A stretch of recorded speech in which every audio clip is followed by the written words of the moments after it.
விஜயை வந்து பாதிக்கப்பட்டவங்களை போய் பார்க்கல போகல அப்படின்னு நிறைய பிரச்சனை வந்து, அதாவது அங்கே நடந்த பிரச்சனை இப்போ யாரும் பேசலை. இதை ஏன் அவர் அங்கே போகல அப்படின்ற ஒரு பிரச்சனை தான் வந்து நிறைய பேர் வந்து சோஷியல் மீடியாவும் சரி, நிறைய பேர் இதை தான் பேசியிருந்தாங்க. அதனால் நம்ம தளபதி சைட்லேருந்து எந்த ஒரு அதாவது ஒரு வீடியோ கால் கூட வந்து பேசலையே, எந்த ஒரு இது பண்ணலையே, சைலண்டாக இருக்காங்களேன்னு பார்த்தா, இன்னைக்கு வந்து ஒரு 10 நிமிஷம் முன்னாடி தான் தளபதி விஜய் அவர்கள் வந்து ஏன் போகல, அவருடைய மன கஷ்டம் அது எப்படி இருக்குன்னு இப்போ நம்ம ஒரு வீடியோ ஷேர் பண்ணிக்கிறேன். அந்த வீடியோ உங்களுக்கு காமிக்கிறேன்.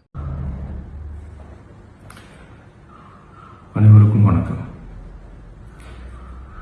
என் லைஃப்பில் இந்த மாதிரி ஒரு பெயின்ஃபுல்லான ஒரு சுச்சுவேஷனை நான் ஃபேஸ் பண்ணதே கிடையாது. மனசு முழுக்க வலி வலி மட்டும்தான். இந்த சுற்றுப்பயணத்தில் என்னென்ன மக்கள் பார்க்க வராங்க, அதுக்கு ஒரே ஒரு காரணம் தான் அவங்க என் மேலே வச்சிருக்கிற அன்பும் பாசம். அந்த அன்புக்கும் பாசத்துக்கும் நான் எப்பவும் கடமைப்பட்டிருக்கிறேன். அதனால தான் இந்த சுற்றுப்பயணத்தில் மற்ற எல்லா விஷயங்களையும் தாண்டி மக்களுடைய சேஃப்டி, அதில் எந்த காம்ப்ரமைஸும் பண்ணிடக்கூடாதுன்றதுக்காக தான் அது என் மனசில் ரொம்ப ஆழமாக இருக்கும் அந்த எண்ணம்.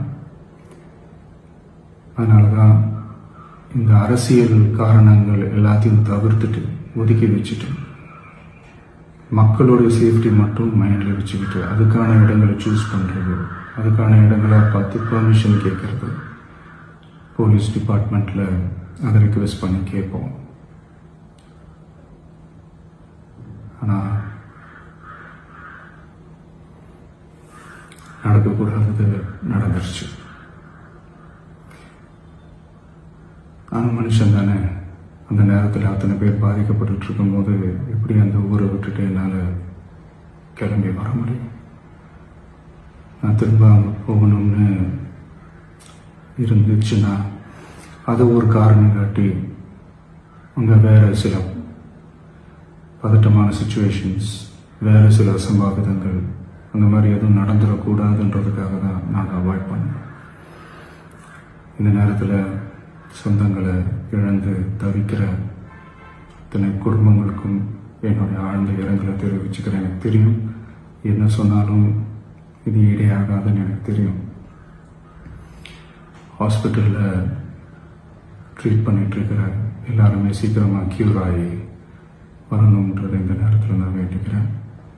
கூடிய சீக்கிரமே உங்கள் எல்லாரையும் நான் சந்திக்கிறேன். இந்த நேரத்தில் எங்களுடைய